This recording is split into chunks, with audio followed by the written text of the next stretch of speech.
ఎప్పటికీ నన్ను వదిలి వెళ్ళిపోడు. మా అన్నయ్య నాతోనే ఉంటాడు.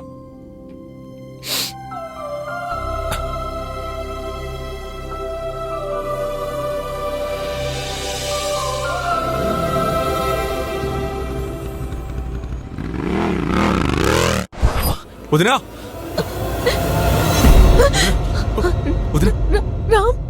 వదినా ఏమైంది? వదినా ఏమైంది?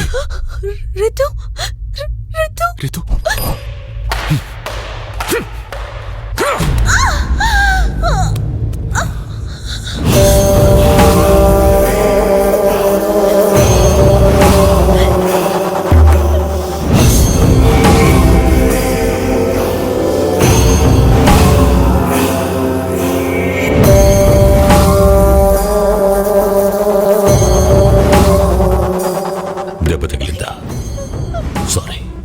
నీ కూతుర్ని చంపడం మాకు ఇష్టం లేదు. అరే, పిల్లలంటే మాకు ఇష్టమే, కానీ మా లైఫ్ మాకు ముఖ్యం కదా.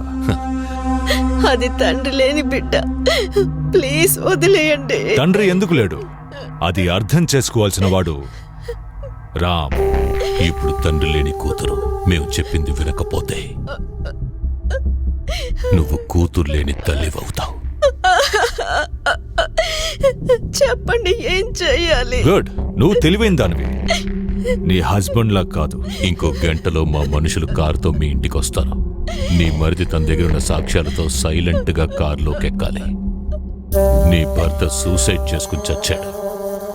వీడు యాక్సిడెంట్లో చేస్తాడు. ఎక్కడో దేశం బోర్డర్లో చావలసిన వాడు దేశభక్తుల చేతుల్లో చేస్తాడు. పులిని పట్టుకోవడానికి బోను తయారు చేశాం. సహకరిస్తే, మాకు లొంగిపోతే నీ కూతురు నీ ఇంటికి వస్తుంది.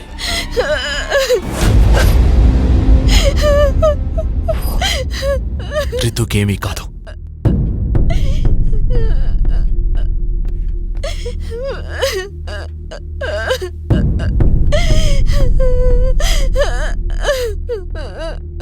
రామ్, నువ్వు వెళితే మళ్ళీ వస్తావని నాకు నమ్మకం లేదు.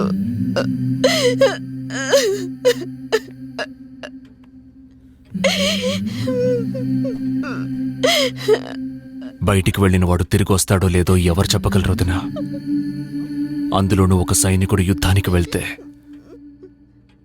తిరిగి వస్తాడో లేదో గ్యారంటీ లేదు.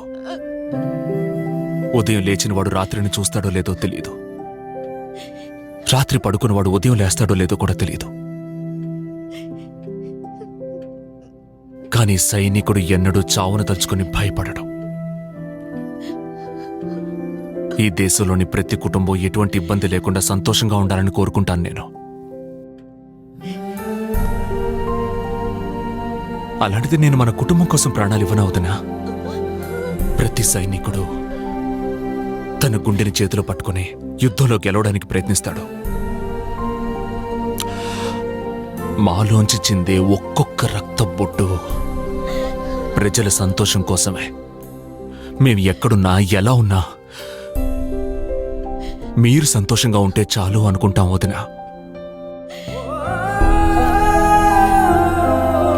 రితు వస్తుంది, తప్పకుండా వస్తుంది. తనొచ్చిన తర్వాత దీన్ని తనకివ్వు. మన దేశంలో ఎంత కరప్షన్ ఉన్నా ఇది మన దేశం వదినా. మన దేశాన్ని వదిలిపెట్టకూడదు.